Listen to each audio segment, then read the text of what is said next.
और अब बात करते हैं उपचुनाव में समाजवादी पार्टी की करारी हार हुई है। रामपुर और आजमगढ़, जिन दो सीटों को समाजवादी पार्टी का गढ़ कहा जाता है, वो दोनों ही सीटें समाजवादी पार्टी हार गई है। लेकिन इस हार के बाद समाजवादी पार्टी कारणों का विश्लेषण करने के बजाय बहाना ढूंढ रही है, दूसरों पर ठीकरा फोड़ रही है।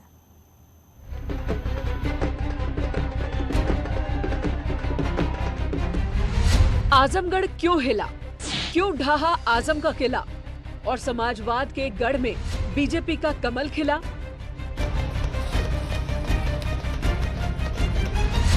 वजह क्या रही, चूक कहां हुई? सवाल कई हैं जिनके जवाब समाजवादी पार्टी को ढूंढने हैं। लेकिन इन तमाम सवालों के बीच समाजवादी पार्टी ने जो जवाब तलाशा है, उसने इस बात को और मजबूती दी है कि बीजेपी मुस्लिम समाज के बीच पकड़ बनाने में कामयाब रही है और समाजवादी पार्टी अपनी तमाम कमियों पर काम करने के बजाय एक धर्म और समाज पर ठीकरा मढ़ देना चाहती है। हमें नंबर 2 का शहरी बना दिया गया, हमने मान दिया। यही तो चाहते थे कि हम अपने आप को नंबर 2 का शहरी मानते, सो मान दिया। मतलब ये कि समाजवादी पार्टी ने ये मान लिया है, आजम खां को यकीन है कि मुस्लिम समाज का एक बड़ा वोट बीजेपी के पाले में गया है। ये यकीन सिर्फ आजम खां का नहीं है। आजमगढ़ से समाजवादी पार्टी के प्रत्याशी और चुनाव हारने वाले धर्मेंद्र यादव को भी विश्वास है कि मुस्लिम समाज ने उनका साथ नहीं दिया। जरूर माइनॉरिटी के भाई बहनों को कहूंगा, सोचो, विचार करो, आखिर बीजेपी की बी टीम के साथ खड़े होके आप कभी हक पा सकते हो क्या? ये आपकी नागरिकता छीनना चाहते हैं, ये आपको देश में 2 दर्जे का नागरिक बना के रखना चाहते हैं, ये आपकी हर सुविधा को छीनना चाहते हैं। ये भारतीय जनता पार्टी के लोग आपके घरों में बुलडोजर चलाना चाहते हैं और फिर भी अगर आप इनके बी टीम के झांसे में आएंगे तो लड़ाई कहीं ना कहीं कमजोर होगी। तो साफ है कि समाजवादी पार्टी रामपुर और आजमगढ़ के जातीय समीकरणों के आसरे ही उपचुनाव में जीत का ख्वाब सजोए बैठी थी, लेकिन ऐसा हुआ नहीं। धर्मेंद्र यादव का तर्क है कि आजमगढ़ में बीएसपी ने बीजेपी का साथ दिया। मैं कह सकता हूं, जो ओपन गठबंधन चला भारतीय जनता पार्टी का, बहुजन समाज पार्टी का, उत्तर प्रदेश के प्रशासन का, तमाम जो एक साथ गठबंधन चले, सब चलाने के बाद भी फाइनल टैली जो मेरे साथियों ने की वो लगभग 4,500 के आसपास की कुछ होगी। 4,500 से हरा पाए।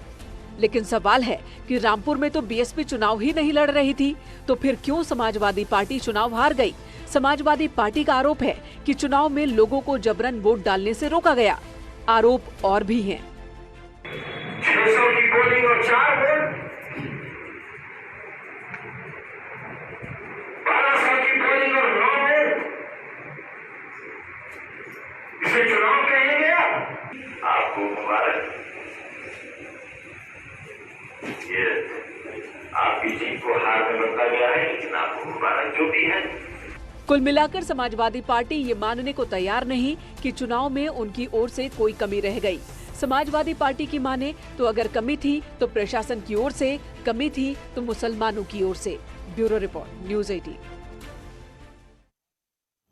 और इन तमाम फैक्ट के चेक के बीच एक फैक्टर आजम खान ने सामने रखा है। चुनाव में हार के बाद समाजवादी पार्टी में कलह खुलकर सामने आ गई है। रामपुर सीट पर हार के बाद आजम खान ने कहा है कि पहले मैं कार्रवाई करता था, लेकिन इस बार रोका गया। आजम खान ने कहा है कि कार्रवाई जरूरी है, अगर नासूर शरीर में हो जाए तो निकलना जरूरी है। मैं कार्रवाइयां करता रहता था, लेकिन पिछले दिनों मुझे ये मशवरे दिए जाते रहे कि अब बहुत कुछ बदल गया है, कार्रवाइयां न की जाए, लेकिन कार्रवाइयां जरूरी है। अगर नासूर शरीर में हो जाएगा तो उसे निकालना जरूरी है। अगर मर जाएगा, या तो अपनी मौत का इंतजाम करो या अपने शरीर में लगे हुए नासूर को जला बना। आपको मुबारक, ये आपकी जीत को हार में बदला गया है, लेकिन आपको मुबारक जो भी है। और इतना हम शरीर किए जाएंगे तो हमें भी ये सोचने का हक है कि क्या हम अपने वोट का इस्तेमाल करें या न करें। अगर मुसलमानों से इतनी ही घृणा है तो उन्हें वोट के अधिकार से वंचित कर दिया जाए। हमें नंबर 2 का शहरी बना दिया गया, हमने मान दिया। यही तो चाहते थे कि हम अपने आप को नंबर 2 का शहरी मानते, सो मान दिया। 600 की पोलिंग और 4 वोट,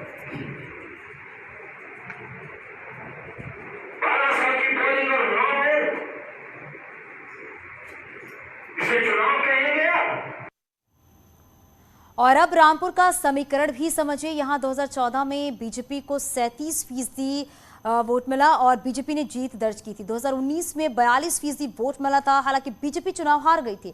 उपचुनाव में 51.96% वोट बीजेपी को मिले हैं और बीजेपी जीती है। लेकिन उपचुनाव में गणित उल्टा हो गया है।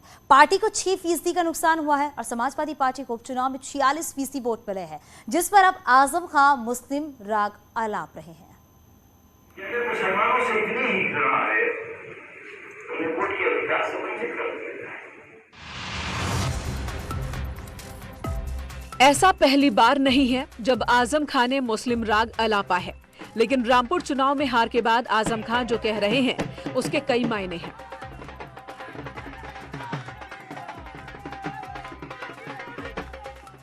दरअसल आजम खां मुस्लिमों के बहाने विक्टिम कार्ड खेल रहे हैं, वो कार्ड जिसके जरिए वो खुद की उत्तर प्रदेश की सियासत में मजबूती से उपस्थिति दर्ज करा सकें, ये बता सकें कि मुस्लिमों के असली मसीहा वही हैं और कोई नहीं। जैसे मुसलमानों से इतनी ही घृणा है, उन्हें वोट के अधिकार से वंचित कर दिया जाए। आजम खां के इस बयान के पीछे की एक वजह ये भी मानी जा रही है कि माना जा रहा है कि चुनाव में मुस्लिम वोट बैंक का बड़ा हिस्सा बीजेपी के पाले में गया और ये भी कि आने वाले चुनाव में बीजेपी मुस्लिम समाज के वोट में सेंध लगाने में सफल होगी। लिहाजा आजम खां ने अभी से तैयारी शुरू कर दी है, बस बहाना रामपुर चुनाव का है। और इतना हम शरीर किए जाएंगे तो हमें भी ये सोचने का हक है कि क्या हम अपने वोट का इस्तेमाल करें या न करें। दरअसल रामपुर सीट पर मुस्लिम समाज की आबादी करीब 50% है।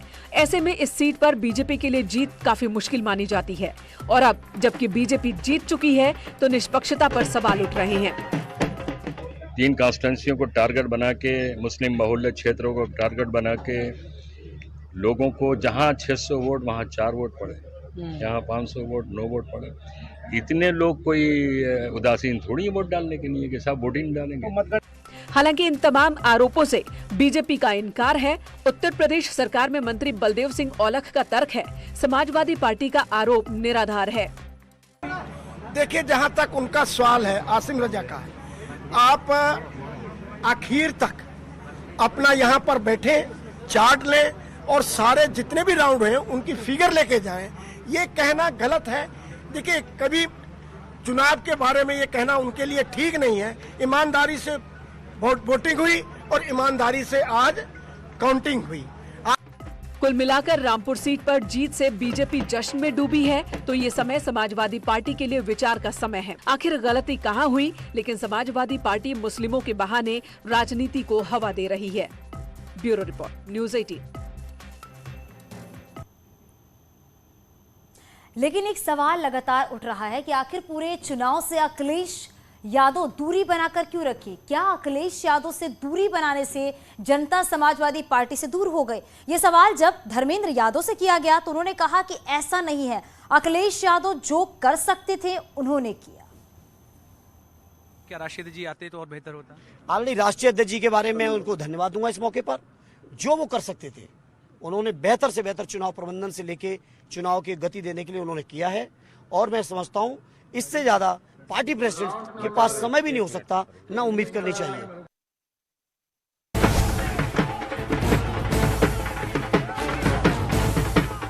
श्री अखिलेश यादव जी जानते हैं कि वह आजमगढ़ हार रहे हैं, रामपुर हार रहे हैं, इसलिए अभी तक यहाँ मुझे लग रहा है प्रचार करने आए नहीं। तो क्या अखिलेश यादव को पहले से पता था कि उपचुनाव में दोनों सीटें हाथ से फिसलने वाली हैं? क्योंकि बात रामपुर लोकसभा सीट की हो या फिर आजमगढ़ लोकसभा सीट की, दोनों ही सीटों को लेकर अखिलेश यादव कभी उत्साहित दिखे ही नहीं।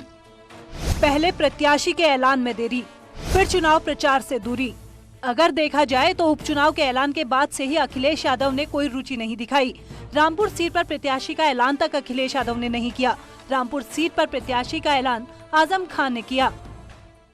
हमारे बहुत अजीज साथी, लंबा सियासी तजुर्बा और इखलास से भरपूर शख्सियत का नाम है आसिम रजा। आजमगढ़ सीट पर प्रत्याशी का ऐलान तो अखिलेश यादव ने जरूर किया, लेकिन 6 जून यानी कि नामांकन के तारीख के आखिरी दिन और फिर चुनाव प्रचार से दूरी बना ली। गठबंधन के साथी पहुंचे, अखिलेश नहीं। आजमगढ़ उपचुनाव में प्रचार के लिए समाजवादी पार्टी गठबंधन के सभी साथी पहुंचे। जयंत चौधरी प्रचार करने पहुंचे। ओम प्रकाश राजभर चुनाव के शुरुआत में जमे रहे। आजम खां भी प्रचार के लिए पहुंचे, लेकिन अखिलेश यादव न आजमगढ़ गए और न ही रामपुर, वो भी तब जब बीजेपी लगातार सवाल उठाती रही। श्री अखिलेश यादव जी जानते हैं कि वह आजमगढ़ हार रहे हैं, रामपुर हार रहे हैं, इसलिए अभी तक यहाँ मुझे लग रहा है प्रचार करने आए नहीं। जाहिर है कि समाजवादी पार्टी और अखिलेश यादव को शायद पहले ही पता चल गया था कि दोनों ही सीटें उनके हाथ से फिसलने वाली हैं। Bureau report, news 18।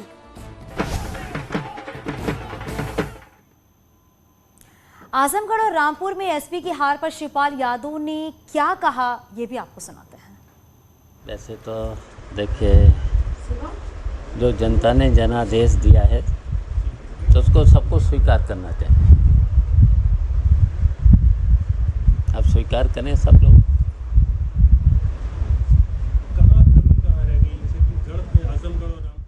अब सब स्वीकार कर लो, सब स्वीकार कर लेंगे, सबको पता है।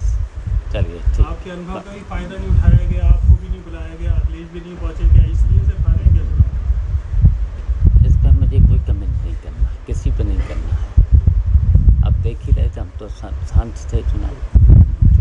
आजमगढ़ में जब सपा की सारी सीटें की विधानसभा में इस बार बिल्कुल कहीं ना कहीं ऐसा मान रहे थे कि मायावती की वजह से भी ऐसा हुआ। अब ये सब देख रहे हैं, सब देख रहे हैं, तो अपने अपने स्वीकार करो। अब